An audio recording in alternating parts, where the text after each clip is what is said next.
our second example, we're going to look at a different kind of prediction problem called classification, where we're trying to predict a category.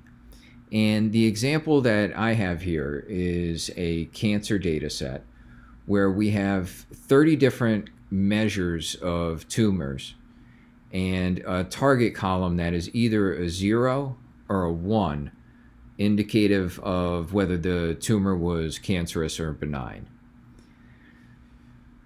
So that's the difference here. Is the difference from the regression problem is that we're predicting something that's a category instead of a number. We're going to use a number to represent it, but cancerous is not 0 and benign is not 1.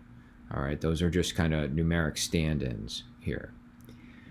So the way that our network will work, we're again going to build a pretty simple network, but this time our data set is a little bit larger in terms of how many features we're going to use or how many columns we're going to use. So this data set has 30 columns in addition to the target. So we'll actually use all of them. So now our network is going to look like this, where we start with 30 inputs. Okay, each row of this data is going to go into the network like this. So we're going to have 30 inputs. And we can choose what we want the network to look like. We'll make it very simple to start. And we'll just have these all connect to a single neuron here and then make one output. Now, this neuron is going to have 30 inputs. Each of those will get a weight and we'll have a bias as well. And we'll still have an activation function, but this time instead of the ReLU, we're going to use Sigmoid. And anytime that you have a binary classification problem like this, the output layer should have a Sigmoid activation function on it. That's one of the two primary differences with the way this network is put together. The other one is the loss function, because now it doesn't make sense to think about the average distance between the prediction and the true value. It's just either right or wrong. So the way that we'll evaluate this is called binary cross entropy, and it's going to be BCE loss in PyTorch. Okay, and then we'll still do the back propagation and update these weights and biases. And so we'll still use an optimizer, and I'll use the same optimizer here. I'll use the SGD.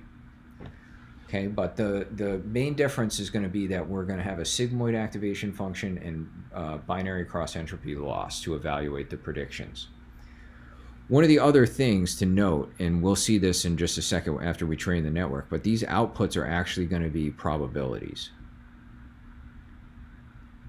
That's what the sigmoid activation function does. And so this is going to tell us the probability of the output being a 1, all right, or benign in this example. So we'll have to do some work to interpret that output.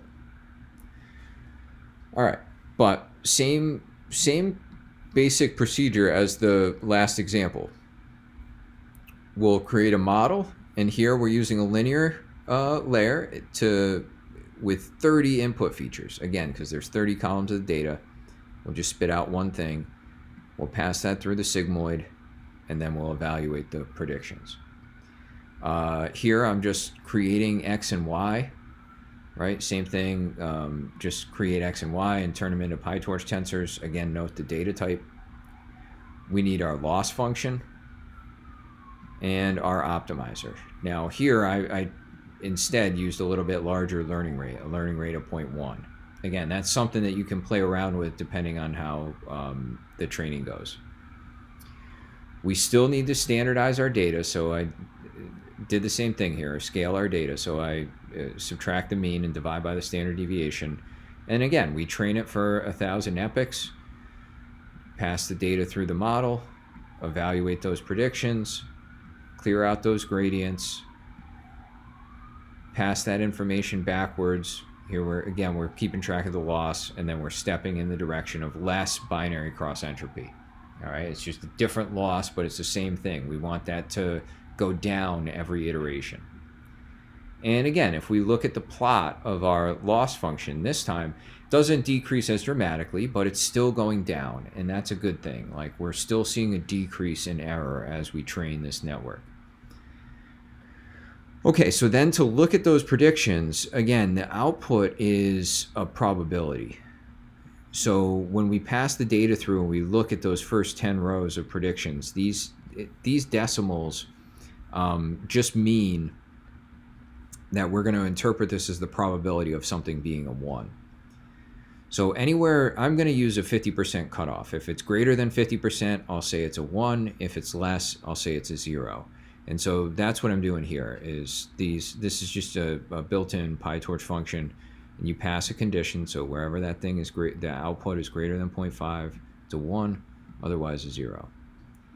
And then you note, here's what our predictions look like. They're zeros or ones. And if we compare those to the actual values, here we got 4 out of 5 correct. So in general, we're just trying to see how many were the same as the true values.